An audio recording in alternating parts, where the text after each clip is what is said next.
नमस्कार, मैं शंभू कुमार सिंह और आप देख रहे हैं नेशनल दस्तक। बहुजन समाज को हर जगह आना पड़ेगा। आपकी जो कल्चरल हेजेमनी है, जिसकी वजह से आप गुलाम हैं, साहित्य आपका, फिल्म आपकी, आपका साहित्य नहीं है, फिल्म नहीं है, और जानबूझकर आपको वहां से दूर रखा गया है। कहते हैं कि जिस समाज की गैर राजनीतिक जड़ें मजबूत नहीं होती, वो समाज राजनीति में कभी टिक नहीं सकता। मेरे साथ रजत मौर्य हैं, इंदौर से हैं, और ये सोशल मीडिया पर उन्होंने एक चैनल शुरू किया है बहुजन साहित्य के नाम से। आप सब लोगों से मेरी पहले लाइन में गुजारिश है कि हजारों लाखों की संख्या में जाइए और बहुजन समाज की इस इनिशिएटिव को, रजत की इस कोशिश को सलाम कीजिए, उसको सब्सक्राइब कीजिए और उसको शेयर कीजिए। बाकी रजत बताएंगे पूरी बातचीत कि क्या है चैनल, क्या कंटेंट है। नेशनल दस्तक की लगातार कोशिश है कि बहुजन समाज को मजबूत करना है तो बहुजन कम्युनिकेटर को मजबूत करना होगा। जी रजत, बताइए। जय भीम सर। धन्यवाद पहले तो आपका, जो आपने मुझे इतने बड़े मंच पर बोलने का, अपनी बात रखने का मौका दिया। बहुजन साहित्य के विषय में अगर मैं चंद लफ्जों में कहूं तो ये एक बीज के समान है, और ये एक ऐसा बीज है कि जिस मिट्टी पे आप इसको गाड़ोगे वहां क्रांति पैदा हो जाएगी। जैसे अगर मैं अपना खुद का ही एग्जांपल दूं तो मैं आज से कुछ साल पहले तक एक कट्टर हिंदू, आप जिसे कह सकते हैं, 2 टाइम पूजा करना और शनिवार और मंगलवार का व्रत रखना, तो इस टाइप का मैं एक पर्सन था।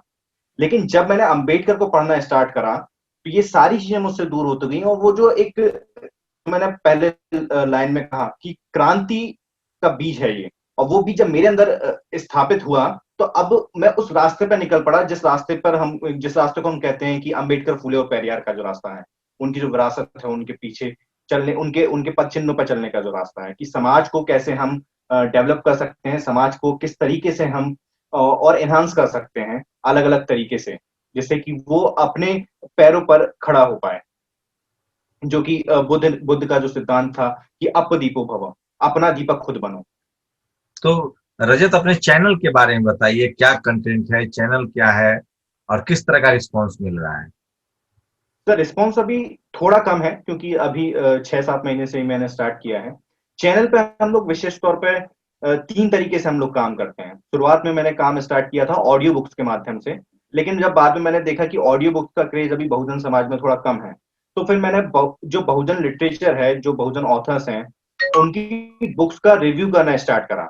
जी। एक सबसे बड़ी जो समस्या है सर, ये है कि जो बहुजन लेखक जो लिखते हैं, वो आम जन तक पहुंच नहीं पाता। हम्म। क्योंकि आप बड़े से बड़ा अगर अखबार देखेंगे तो बहुजन लिटरेचर की कोई बात ही नहीं करते। हर कोई आप देखेंगे कि कहीं इंग्लिश के अखबारों में कहीं थोड़ी बहुत कहीं जिक्र आता है, हिंदी के अखबार से वो सारी बातें गायब होती हैं, हम्म। उन किताबों का जिक्र गायब होता है। तो हम्म। उसको हम कैसे लेकर आए, हम्म। उसको हम आम जन तक कैसे पहुंचाएं? इसका हम्म। मैं एक आपको एग्जांपल दूंगा। लल्लन टॉप करके एक चैनल है, वहां पर किताब वाला एक एपिसोड रहता है उनका, हमेशा हर हफ्ते। हम्म। मैं उनको पिछले 1-1.5 साल से फॉलो करता आ रहा हूँ, क्योंकि मुझे जाती तौर पे साहित्य में, किताबों में मेरी दिलचस्पी रही है हमेशा से। लेकिन वहां पर मैंने आज तक की डेट में एक भी बहुजन लिटरेचर या बहुजन ऑथर के बारे में बात करते हुए उनको नहीं सुना। हम्म। तब फिर मैंने ये सोचा कि क्यों ना मुझे ही मैं ही इस तरह का एक इनिशिएटिव लूं, जहां पर हम अपने जो बहुजन लिटरेचर है, बहुजन साहित्य, उसको प्रमोट करें और उसको घर घर तक ले जाएं। क्योंकि ये जो समय है, ये एक डिजिटल क्रांति का है। हर हर पर्सन के हाथ में मोबाइल है। अब बहुत ज्यादा लोग किताबें नहीं पढ़ते हैं। तो हम ये कोशिश मेरी जो कोशिश है कि मैं कुछ उनको उसी किताब में से कुछ इंपॉर्टेंट चीजें हम लोग डिस्कस करें और उन तक पहुंचा पाए, कि वो एक 5 या 10 मिनट या 20 मिनट का एक वीडियो मैंने देखकर देखा आपका एटलीस्ट। ये जो रजत का चैनल का नाम है वो बहुजन साहित्य है।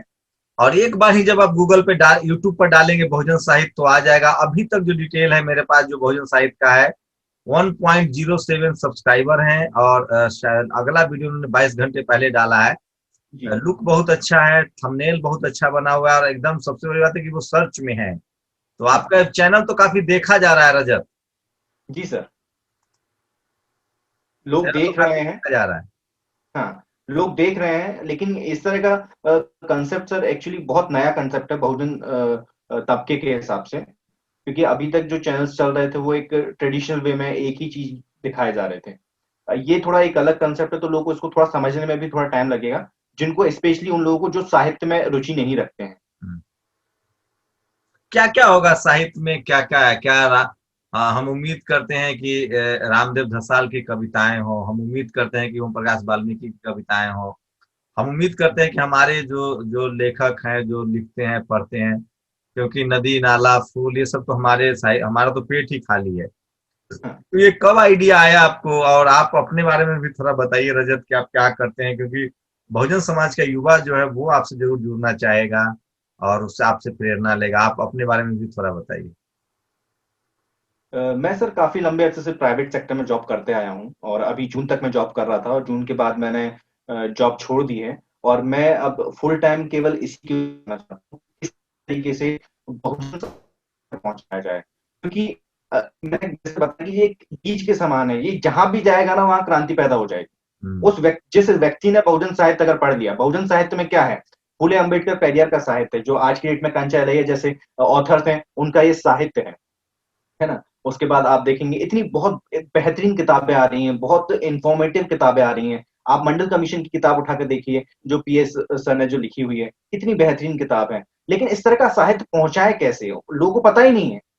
क्योंकि जब तक मैं इंडिविजुअली खुद का बताऊं, तो जब मैंने साहित्य पढ़ना स्टार्ट किया, तो सबसे पहले मेरे पास अंबेडकर की केवल एक बायोग्राफी थी, जो कि मुझे इंटरनेट से डाउनलोड कर ली थी मैंने। उसके अलावा और किसी साहित्य को मैं जानता नहीं था। और जितना मैं इसमें डिटेल में जा रहा हूँ, डीपली स्टडी कर रहा हूँ, तो वहां पर और नए नए ऑथर्स मेरे सामने आ रहे हैं, जिन्होंने बहुत बेहतरीन काम किया हुआ है, बहुत बेहतरीन लिखा हुआ है, कि अगर उसको अगर कोई व्यक्ति पढ़ ले, जैसे मैं अभी कल की डेट में कांचा की एक किताब है, हिंदुत्व हिंदुत्व मुक्त भारत, वो पढ़ रहा था, तो उसे पढ़ के एक अलग तरह का चीज मुझे समझ में आई, कि किस तरीके से धर्मों ने विज्ञान में योगदान दिया है, और जिसमें बौद्ध धर्म ने सबसे शुरुआती जो योगदान रहा, वो बौद्ध धर्म का योगदान रहा। तो जब तक हम किताबें पढ़ेंगे नहीं, तब तक हम लोग को पता नहीं चलेगा सर। इंडिविजुअली जो आज जैसा आपने पूछा कि मैं क्या करता हूँ, तो मैंने बताया कि मैं एक प्राइवेट सेक्टर में कई सालों से जॉब करता आया हूँ। अभी कुछ टाइम पहले एक्सिस बैंक में जॉब कर रहा था, लेकिन अभी छोड़ दिया। फुल टाइम मैं इसी के ऊपर काम कर रहा हूँ, और आने वाले समय में हम इसको वेबसाइट्स भी लॉन्च करने वाले हैं, एप्लीकेशन लॉन्च करने वाले हैं, जिसमें पूरी जो शुरुआत में हम लोग क्या करेंगे, जो बाबा साहब का जो क्रोनोलॉजी है, उनकी डेट वाइज उन्होंने क्या क्या अचीव किया, क्या क्या घटनाएं रही, उनको हम डिजिटल माध्यम से घर घर लोगों के मोबाइल तक पहुंचाने की कोशिश करें आने वाले समय। और क्या भविष्य की योजनाएं हैं? भविष्य की योजना है सर, अभी तक तो मैंने सिर्फ ये दो तीन योजनाएं बनाई हैं, कि हमें जितना ज्यादा हम लोगों को अवेयर कर सकें डिजिटल के माध्यम से। क्योंकि आप जब देखेंगे कि इंटरनेट पे हम जाते हैं, तो बहुजन ऑथर्स की जो बुक्स हैं, उनके बारे में बहुत ही ज्यादा डिटेल में कोई रिव्यू करता नहीं है। और खासकर हिंदी जो भाषा की जो किताबें हैं, उनके ऊपर तो कोई उन्हें सिरे से खारिज कर दिया जाता है। तो उनके ऊपर हमारी कोशिश है कि हम उनके ऊपर बात करें, और जितने ज्यादा लोगों तक हो सके अलग अलग माध्यम से। जैसे कुछ लोग एप्लीकेशन के माध्यम से पढ़ना ज्यादा पसंद करते हैं, या एप्लीकेशन के माध्यम, जैसे यूट्यूब आज की डेट में दुनिया का दूसरा सबसे बड़ा सर्च इंजन है, तो उसके माध्यम से मैंने ये चैनल बनाया है, तो उसके माध्यम से हम पहुंचा रहे हैं। दूसरा, बहुत जल्द हम बहुजन साहित्य के नाम से ही वेबसाइट भी लॉन्च करेंगे, और उस पर भी हम लोग डिटेल में रिव्यूज रखेंगे। और उसके अलावा तीसरा, जो ऑथर्स जो हैं, जो किताबें लिखते हैं, मेरी कोशिश है कि मैं उनको भी इस चैनल पर लेकर आऊं, और वो अपनी जर्नी बताएं, वो किस तरीके से रिसर्च करते हैं, किस तरीके से वो चीज लिखते हैं, या किस तरीके से उनका क्या नजरिया है चीजों को देखने का, जो एक आम जनता का नहीं होता। तो तो इससे डिटेल में जब लोगों चीजें लोगों से लोगों किस तरह की को मदद आप पता चाहते हैं? बहुजन जो ये चलेंगी, काम तो वो बहुत इससे चैलेंजिंग है। अभी तो सर मैं लोगों से केवल इतना चाहता हूं कि वो वीडियोस देखें, क्योंकि मैं मेरी कोशिश ये रहती है कि जो एक किताब है, उसमें जो बहुत ज्यादा इंपॉर्टेंट है, जो लोगों को, मुझे ऐसा लगता है लोगों को नहीं पता है। हालांकि बहुत सारी चीजें उसमें से हैं, लेकिन मेरे हिसाब से, मेरी समझ के हिसाब से जो चीज इंपॉर्टेंट लगती है, वो मैं डायरेक्ट आता हूं और उसको पढ़ता हूं लोगों के सामने, और उसको रिकॉर्ड करके मैं अपलोड कर देता हूं, जिससे लोगों को ये भी नहीं लगता, मेरा ये मानना है कि जिससे लोगों को ये ना लगे कि ये बहुत स्कॉलर वाला काम है, बहुत बड़ा काम है, ये आम लोग नहीं कर सकते। इस वजह से मैं उनको पढ़ के ही बताता हूँ कि ये एक आम बात है, हम उठा के पढ़ सकते हैं खुद भी, और खुद को इवॉल्व कर सकते हैं। जी जी। तो ये रजत मौर्य हैं, इंदौर से हैं। रजत का यूट्यूब चैनल है बहुजन साहित्य। बाबा साहब की तस्वीरें, बहुत बढ़िया बाबा साहब का उन्होंने फोटोग्राफ्स लगाए हैं, कैरिकेचर उसको बोल सकते हैं, फोटोग्राफ्स नहीं बोल सकते हैं। हाँ। और बहुजन साहित्य पर कितने वीडियो लगभग डल गए हैं रजत? सर तकरीबन 100 से ज्यादा वीडियो भी हैं, जिसमें कुछ ऑडियो बुक्स हैं, जिसमें ऑडियो बुक्स में अभी 3 किताबों की ऑडियो बुक्स बना चुका हूँ मैं, और तीनों ही बाबा साहब की किताबें हैं। एक तो जाति का विनाश है, एक बाबा साहब की ऑटोबायोग्राफी है और वेटिंग फॉर वीजा, और एक बाबा साहब की बायोग्राफी है। ये 3 किताबें ऑडियो बुक के फॉर्म में हैं, और तकरीबन 10 किताबों के आसपास का रिव्यू कर चुका हूँ। और अभी जो सिलसिला जो जारी है मेरा, वो पेरियार के ऊपर हम लोग बहुत डिटेल में डिस्कशन कर रहे हैं। मेरे ख्याल से 5 या 6 वीडियोस मैंने पेरियार की किताबों के ऊपर डाले हैं, और अभी और सीरीज में है कम से कम 4 से 5 वीडियो और पेरियार के विचारों पर ही आएंगे। शुक्रिया रजत, इसको हम लोग कंटिन्यू करेंगे और मेरी कोशिश होगी कि वो तमाम लेखकों को अपने मंच पर आप लेके आए। हाँ, फिर बार बार कह रहा लेकिन हूँ, बहुजन समाज के लिए कम्युनिकेशन बहुत जरूरी है। जी बिल्कुल। जंगल में मोर नाचा कौन देखा, हमारे लाखों लोग किताब लिखते हैं, जी, प्रकाशक नहीं हाँ, है, कोई प्लेटफॉर्म नहीं है। रजत ने एक शानदार इनिशिएटिव किया है और मैं नेशनल दस्तक के तमाम दर्शकों से अपील करता हूं कि लाखों की संख्या में आप चैनल को आज सब्सक्राइब कीजिए। और जब तक बहुजन पढ़ेगा नहीं तब तक बढ़ेगा नहीं। रजत का शुक्रिया बिल्कुल सर, कहिए कि बढ़ ही नहीं उन्होंने सकता। उन्होंने आपके लिए, अगर आप पढ़ नहीं सकते हैं तो उसको वीडियो के तौर पे वो आपके सामने ला रहे हैं। आप उसको वीडियो के तौर पे देख सकते हैं अपने मोबाइल्स में, और बहुजन साहित्य को देखिए अपने मोबाइल में और समझिए। और मैं इसलिए बार बार कहता हूं कि बहुजन समाज तभी मजबूत होगा जब उसके कम्युनिकेटर होंगे। रजत, लास्ट में कुछ कहना चाह रहे हैं? हम तो लगातार कोशिश करेंगे कि आपसे बातचीत हो। इंटरनेट की थोड़ी प्रॉब्लम है, इसलिए रजत से थोड़ी बातचीत कम हो रही है। मैं फिर आप लोगों से गुजारिश कर रहा हूं कि बहुजन साहित्य, अगर आप बहुजन के साहित्य, आप एनालिसिस ऑफ कास्ट जो है उसका अगर आप वीडियो वर्जन चाहते हैं तो आप रजत के चैनल है बहुजन साहित्य, उस पर जा सकते हैं। हाँ, हाँ बताइए रजत, वो कम्युनिकेशन, वो इंटरनेट की कुछ प्रॉब्लम हो रही है।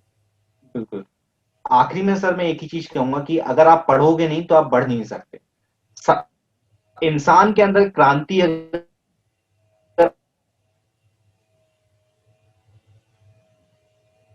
अगर शुक्रिया, दुनिया नहीं तकनीकी आ रूप से कुछ सकती। गड़बड़ी हो आप रही बुद्ध है। के और समय से लेकर आप काशीराम के समय तक। जी जी रजत, नेक्स्ट टाइम हम लोग और विस्तार से बात करेंगे इसको लगातार। और बहुजन साहित्य को लाखों की संख्या में जाकर सब्सक्राइब कीजिए और अपनी प्रतिक्रिया जरूर दीजिए। हम लोग लगातार रजत से बात करते रहेंगे। रजत, नेशनल दस्तक की पूरी टीम की तरफ से आपको शुक्रिया, शुभकामनाएं कि आप बेहतर काम करें। शुक्रिया। धन्यवाद सर, आपका धन्यवाद, आपने इतना अच्छा मुझे। नेशनल दस्तक की आपसे गुजारिश है कि अगर इसको बचाना चाहते हैं तो नेशनल दस्तक को सब्सक्राइब करने के लिए रेड कलर के सब्सक्राइब बटन को दबाएं, फिर बेल आइकन की घंटी दबाएं। नेशनल दस्तक को बचाने के लिए बहुत ज़रूरी है कि हर खबर को शेयर करें, लाइक करें, कमेंट जरूर करें।